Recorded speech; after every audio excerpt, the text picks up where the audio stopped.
How to delete app data on iPhone. Hey everyone, welcome back to our channel. In this video we are going to discuss how we can fix and delete the app data on iPhone, so make sure to watch the video till the end.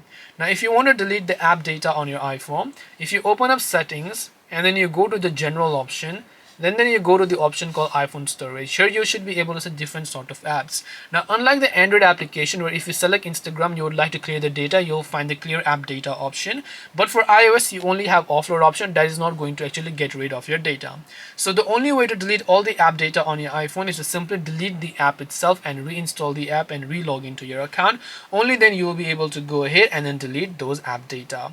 So hope this video helped you guys. If you have got any more questions, then feel free to also leave them down below. Thank you very much for watching till the end of this tutorial, and see you soon in our next video.